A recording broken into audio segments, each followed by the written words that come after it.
Chapter 18. King Lamoni supposes that Ammon is the Great Spirit. Ammon teaches the king of the creation, of God's dealings with man, and of the redemption that comes through Christ. Lamoni believes and falls to the earth as if dead. And it came to pass that King Lamoni caused that his servants should stand forth and testify to all the things which they had seen concerning the matter.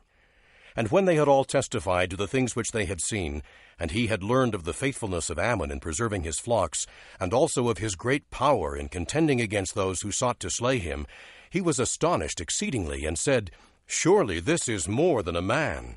Behold, is not this the Great Spirit, who doth send such great punishments upon this people because of their murders?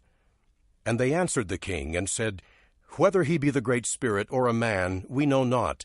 But this much we do know, that he cannot be slain by the enemies of the king, neither can they scatter the king's flocks when he is with us, because of his expertness and great strength.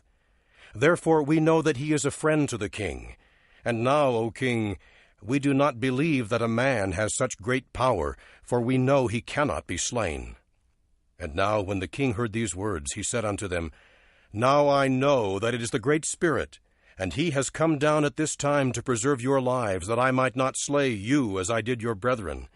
Now this is the Great Spirit of whom our fathers have spoken. Now this was the tradition of Lamoni, which he had received from his father, that there was a Great Spirit. Notwithstanding they believed in a Great Spirit, they supposed that whatsoever they did was right. Nevertheless Lamoni began to fear exceedingly, with fear lest he had done wrong in slaying his servants. For he had slain many of them, because their brethren had scattered their flocks at the place of water, and thus because they had had their flocks scattered they were slain. Now it was the practice of these Lamanites to stand by the waters of Sebus to scatter the flocks of the people, that thereby they might drive away many that were scattered unto their own land, it being a practice of plunder among them.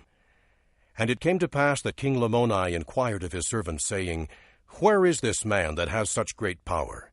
And they said unto him, Behold, he is feeding thy horses. Now the king had commanded his servants, previous to the time of the watering of their flocks, that they should prepare his horses and chariots, and conduct him forth to the land of Nephi. For there had been a great feast appointed at the land of Nephi by the father of Lamoni, who was king over all the land. Now when King Lamoni heard that Ammon was preparing his horses and his chariots, he was more astonished because of the faithfulness of Ammon, saying, Surely there has not been any servant among all my servants that has been so faithful as this man, for even he doth remember all my commandments to execute them. Now I surely know that this is the Great Spirit, and I would desire him that he come in unto me, but I durst not. And it came to pass that when Ammon had made ready the horses and the chariots for the king and his servants, he went in unto the king, and he saw that the countenance of the king was changed. Therefore he was about to return out of his presence. And one of the king's servants said unto him, Rabbana, which is being interpreted powerful or great king, considering their kings to be powerful. And thus he said unto him, Rabbana, the king desireth thee to stay. Therefore Ammon turned himself unto the king, and said unto him, What wilt thou that I should do for thee, O king? And the king answered him not for the space of an hour, according to their time, for he knew not what he should say unto him. And it came to pass that Ammon said unto him again, What desirest thou of me? But the king answered him not.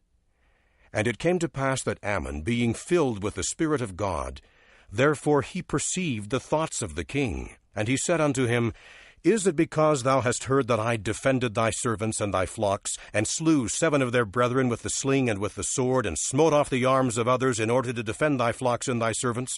Behold, is it this that causeth thy marvelings? I say unto you, what is it that thy marvelings are so great? Behold, I am a man, and am thy servant. Therefore whatsoever thou desirest which is right, that will I do. Now when the king had heard these words, he marveled again, for he beheld that Ammon could discern his thoughts. But notwithstanding this, King Lamoni did open his mouth, and said unto him, Who art thou? Art thou that Great Spirit who knows all things? Ammon answered and said unto him, I am not. And the king said, How knowest thou the thoughts of my heart? Thou mayest speak boldly, and tell me concerning these things, and also tell me by what power ye slew and smote off the arms of my brethren that scattered my flocks. And now, if thou wilt tell me concerning these things, Whatsoever thou desirest I will give unto thee, and if it were needed I would guard thee with my armies. But I know that thou art more powerful than all they. Nevertheless, whatsoever thou desirest of me, I will grant it unto thee. Now Ammon, being wise, yet harmless, he said unto Lamoni, Wilt thou hearken unto my words, if I tell thee by what power I do these things? And this is the thing that I desire of thee. And the king answered him and said, Yea, I will believe all thy words. And thus he was caught with guile. And Ammon began to speak unto him with boldness, and said unto him, Believest thou that there is a God? And he answered and said unto him, I do not know what that meaneth. And then Ammon said, Believest thou that there is a great spirit? And he said, Yea. And Ammon said, This is God.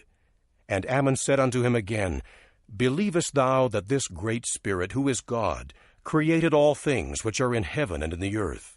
And he said, Yea, I believe that he created all things which are in the earth, but I do not know the heavens. And Ammon said unto him, The heavens is a place where God dwells, and all his holy angels. And King Lamoni said, Is it above the earth? And Ammon said, Yea, and he looketh down upon all the children of men. And he knows all the thoughts and intents of the heart, for by his hand were they all created from the beginning. And King Lamoni said, I believe all these things which thou hast spoken. Art thou sent from God? Ammon said unto him, I am a man, and man in the beginning was created after the image of God, and I am called by his Holy Spirit to teach these things unto this people, that they may be brought to a knowledge of that which is just and true. And a portion of that Spirit dwelleth in me, which giveth me knowledge, and also power according to my faith and desires which are in God.